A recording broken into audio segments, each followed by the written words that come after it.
This has been a very tough job market, but 9 in 10 leaders face AI critical skill shortages. What makes this mismatch so unique? It's the speed and the shape of the mismatch. It's so uneven and unpredictable. What makes this AI revolution so different? AI is intervening in the process of creating thought. If you don't use it, you lose it. The Great Hiring Mismatch.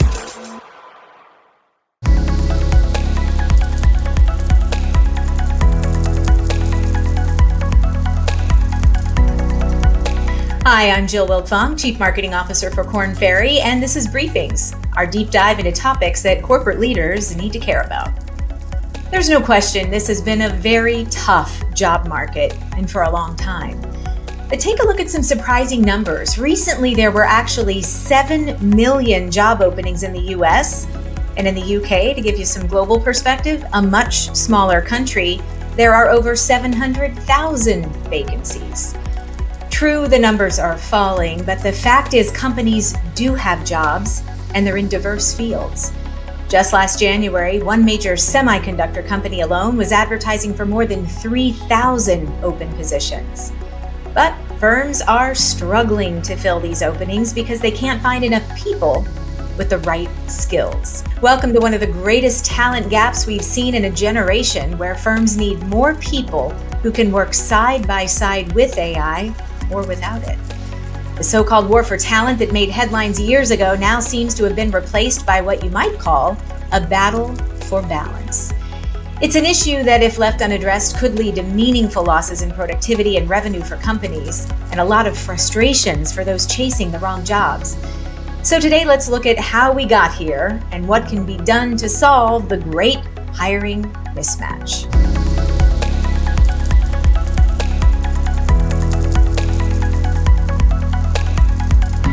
Before we start, if you're watching us on YouTube, please be sure to like, subscribe, and leave a comment to let us know your thoughts on this topic. You can also read about this subject today in a great feature in our Briefings magazine, available at airports and online. I'm joined now by Iktimal Daneshvar, Korn Ferry's Vice President of Recruitment Process Outsourcing in EMEA. She works with many company leaders to ensure that roles get filled at scale, so it'll be great to have her take on all of this. Iktimal, thanks for joining me. Thanks for having me, Jill. Iktimal, give us the broad view here. We've had talent gaps before, but what makes this mismatch so unique in your view? We have had it before, but I think this time it's the speed and the shape of the mismatch. Historically, the mismatch has been quite linear. We've been able to see it coming. So we've been able to have new technology emerge. Universities have been able to adapt. Companies have been able to upskill.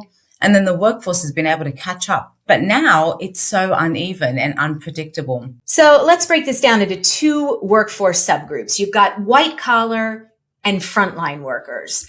The World Economic Forum found 9 in 10 leaders face AI critical skill shortages today, with 1 in 3 reporting gaps of 40% or more. But it's been over 3 years since ChatGPT came on the scene. Why haven't the skills caught up with the technology? When it comes to white collar, I think the perception was that AI is here and people will adapt, but people can't adapt in ambiguity. And I think what was missing with these organizations is that they haven't really understood what they need within their organization for the white collar workers, right? And to be able to help train those people to get there. What we've seen is the training's being fragmented. AI has not been as intuitive as people thought it was going to be. Moving now to frontline workers, you've said that shifting generational perspectives on frontline work are making those roles harder to fill. Tell me more.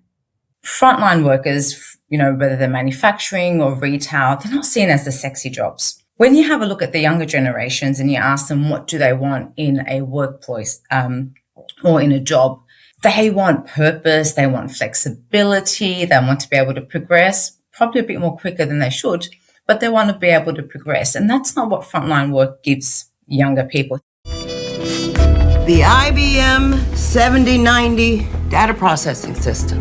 It has the capability of solving over 24,000 multiplications per second. Holy Moses, that's lightning fast. They'll never get that to work. Oh, it'll run eventually. And when it does, we have to know how to program it. Unless you'd rather be out of a job. That's a scene from the movie Hidden Figures, where Octavia Spencer plays a character in the early 1960s who retrains her coworkers to adapt to the coming computer revolution. And today, many experts say that retraining is the answer here to this current skill shortage as well. But Iktimal, you say that before even considering retraining, companies need to take a step back and determine what skills they actually need. What makes you say that? Do you remember when you were younger, people used to ask you, what do you want to be when you grow up?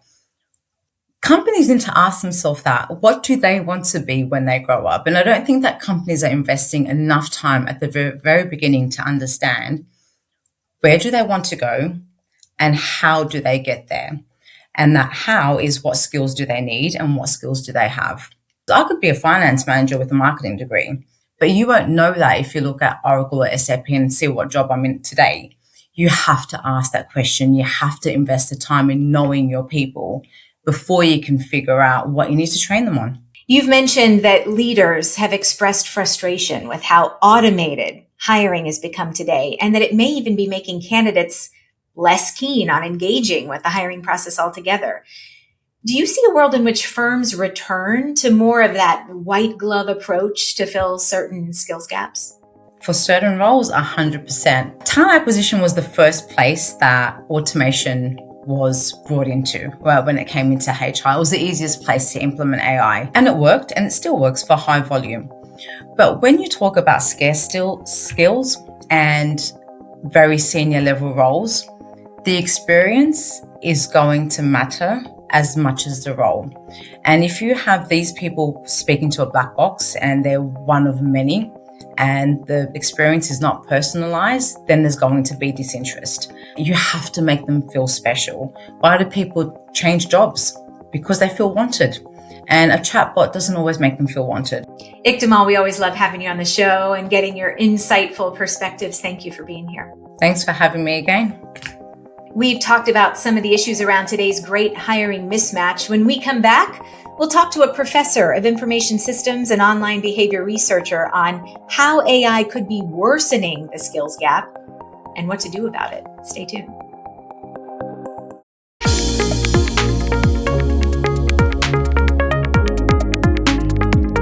Hi, and welcome to This Week in Leadership. I'm Rupak Bhattacharya, and here's a quick look at what else is happening in business. Artificial intelligence can help learn patterns and habits and make really personalized recommendations. A new survey says 2/3 of job candidates are more likely to accept a job with a firm that uses AI for pay decisions than one that doesn't. Employees may see AI as a way to make pay decisions fairer, but critics warn that trusting AI to determine pay can only reduce bias in compensation decisions if the data that AI is trained on is unbiased. What does it take to take that first leap into starting a business? More than 500,000 people have filed papers to start a new business in January, a 37% increase from 2025. While AI has seemingly obliterated many barriers to starting a business, experts caution that this phenomenon may actually be the result of a tight job market, and many people may be starting AI businesses without AI or founder competence. A labor market that's showing signs of slowing down. Between late 2022 and November 2025, the average time from a job posting to a hire increased by over 65% from 29 to 48 days. Experts say the most frequent reason that managers may keep a role open is so they can meet their budget numbers.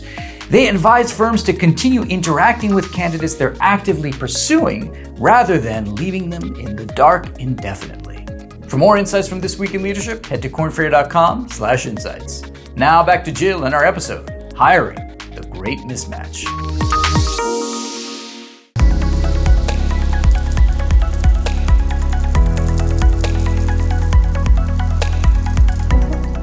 Welcome to the age of outsourced reason, where the knowledge worker no longer engages with the materials of their craft.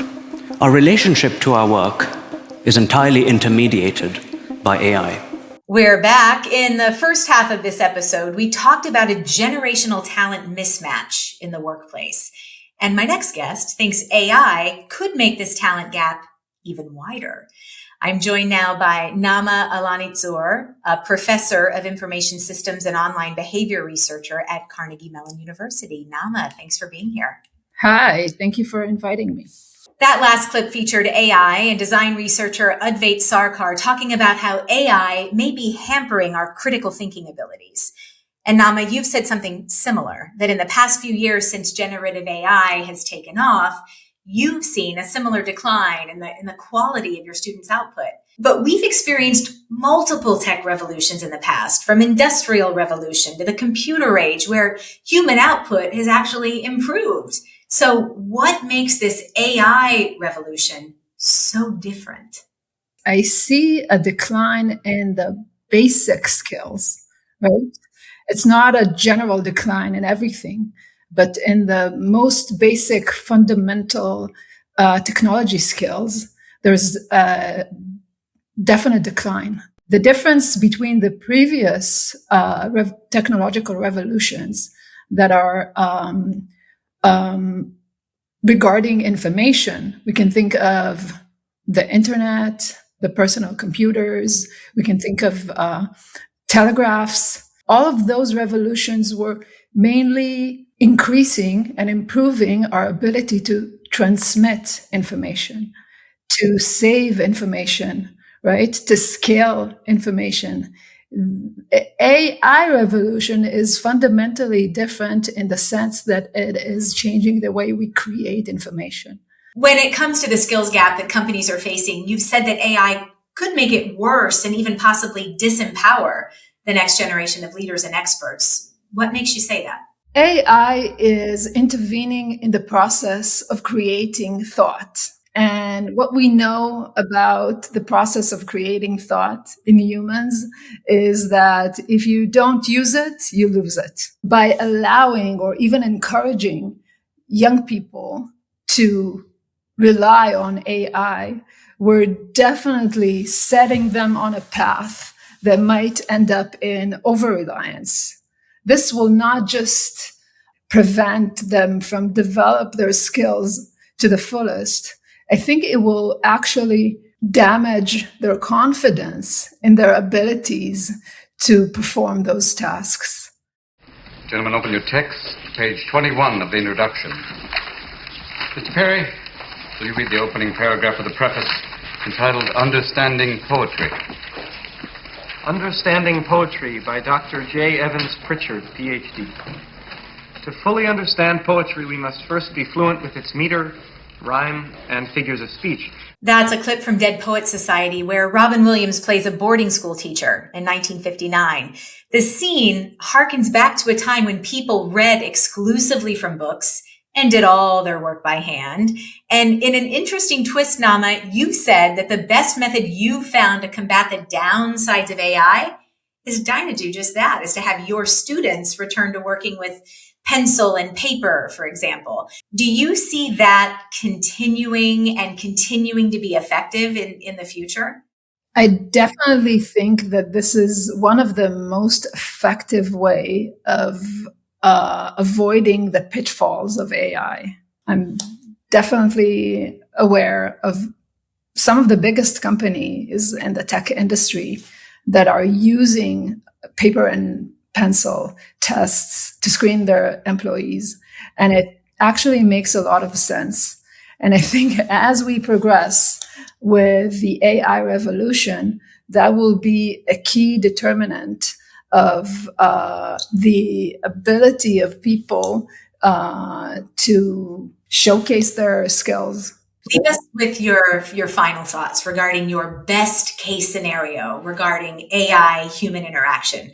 We've talked about some potential risks, but clearly AI seems very unlikely to go away. So how might people, companies, and AI really best work together to bridge this talent gap that we're seeing right now? So I think my most optimistic take on this is my fundamental belief in humans. I have a very good friend. He's an entrepreneur in the fintech space.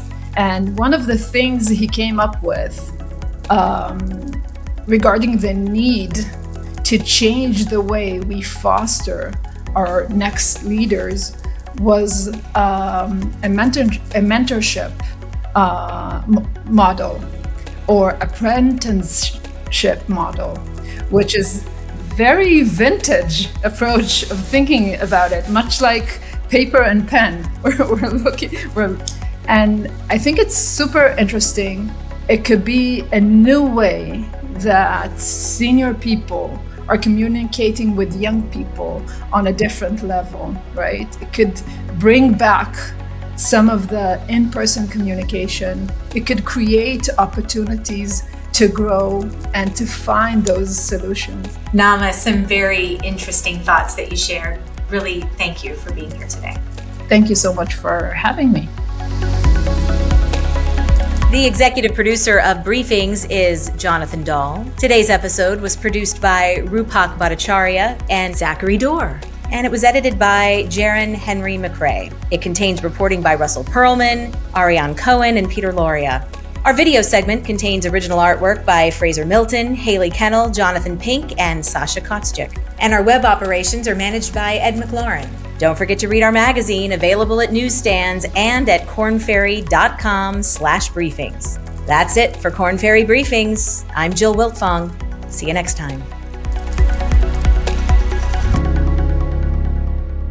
It's a good title for a paper. A little marketing gift from me to you.